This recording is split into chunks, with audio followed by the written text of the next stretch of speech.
خازن کے انتخاب کے لیے جمع ہوئے۔ ہماری جماعت ایک دستوری جماعت ہے اور دستور کے مطابق ہی ہمارے تمام امور انجام دیے جاتے ہیں۔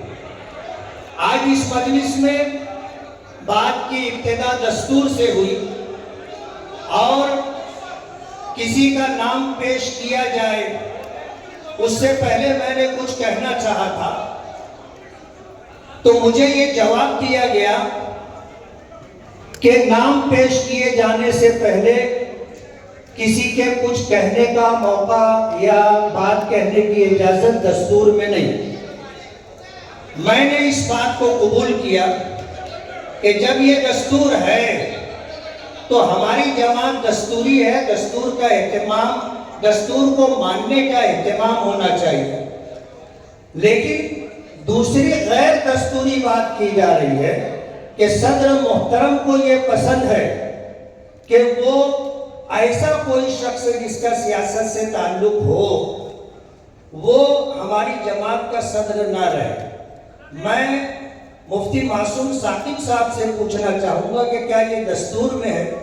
ہمارا دستور یہ ہے کہ ہماری جماعت سے تعلق رکھنے والا کوئی بھی شخص کسی بھی سیاسی جماعت سے تعلق رکھ سکتا ہے، شرط یہ ہے کہ وہ سیاسی جماعت فرقہ پرست نہ ہو۔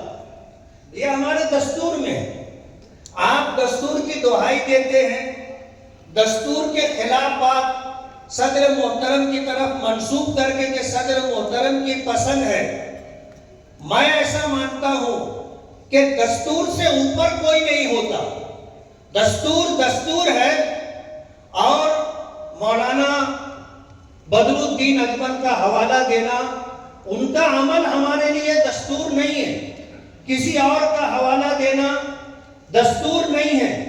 میں اپنی بات رکھنا چاہتا تھا، شاید بدگمانی ہوگی تو دستور کا حوالہ دے کر کے مجھے روکا گیا۔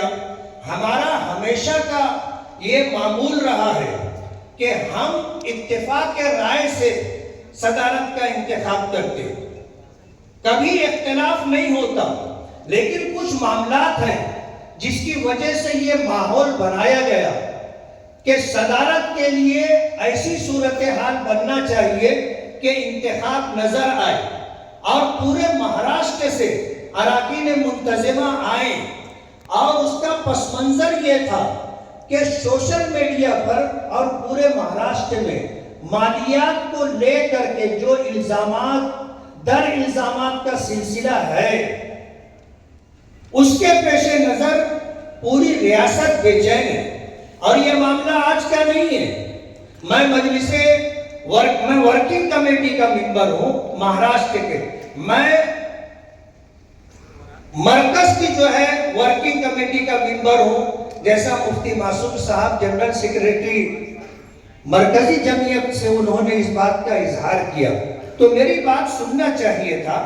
لیکن آج مولانا حلیم اللہ سے میرا کوئی ذاتی اختلاف نہیں، اور سب کو پتہ ہے کہ سالہ سال سے مجھ سے یہ گزارش لوگ کرتے تھے، تقاضا کرتے تھے کہ آپ صدارت کے امیدوار بنے۔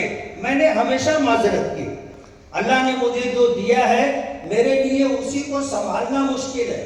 مہاراشٹر جیسی ریاست کی صدارت کا سنبھالنا میرے لیے دیانت کی بات یہ ہے کہ ممکن نہیں تھا، میں نے ہمیشہ معذرت کی۔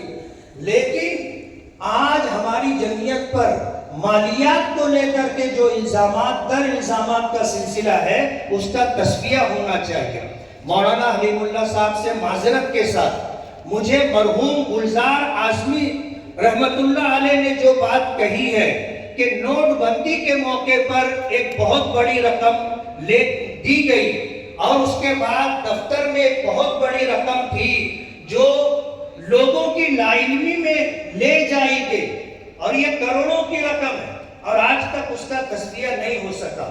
مولانا حلیم اللہ صاحب سے میری کوئی ذاتی دشمنی نہیں ہے، لیکن میں جماعت کا ایک ورکر ہونے کی حیثیت سے آپ کو یہ بتانا چاہتا ہوں کہ ہم 1 روپیہ 5 روپیہ 100 روپیہ 1000 روپیہ لاکھ روپیہ لوگوں سے اکٹھا کرتے ہیں اور جمعیت کو لا کر کے دیتے ہیں۔ اگر حساب و کتاب میں شفافیت نہیں ہے تو میرا یہ عقیدہ اور ایمان ہے کہ اند اللہ ہم سے باز پرس ہوگی. ہم اگر مالیات کے سلسلے میں کہیں بھی خرد و برد کے مرتکب ہوں گے اور ہماری جماعت پر الزامات لگایا گیا، ریاست جانے دیجئے، منتظمہ جانے دیجئے، میں ورکنگ کمیٹی کا ممبر ہوں، ہمیں بھی مطمئن نہیں کیا گیا، ہم سے بھی چھپایا گیا. ہم نے بار بار تقاضے پر ایک مرتبہ ورکنگ کمیٹی میں بات رکھی، گول مول جواب دیا گیا. مالیات کے سلسلے میں اگر مولانا حلیم اللہ صاحب کے متعلق اس طرح کی بات ہے تو میں مولانا مفتی معصوم ثاقب صاحب سے یہ کہنا چاہتا ہوں کہ دستور میں یہ بات ہے کہ اگر کسی کے اوپر مالیات کے تعلق سے الزام ہے تو جب تک اس کا تصفیہ نہ ہو جائے اسے جماعت کا کوئی عہدہ نہیں دیا جا سکتا، اور یہ غیر دستوری بات ہے. اس لیے میں نے اپنا فرض ادا کیا، میری ذمہ داری تھی، میں نے پوری کی. کل قیامت کے دن میں اللہ کے یہاں جواب دہ نہیں رہوں گا، جواب دہی آپ کی ہوگی. السلام علیکم ورحمۃ اللہ. بھائی دیکھیے، سن لیے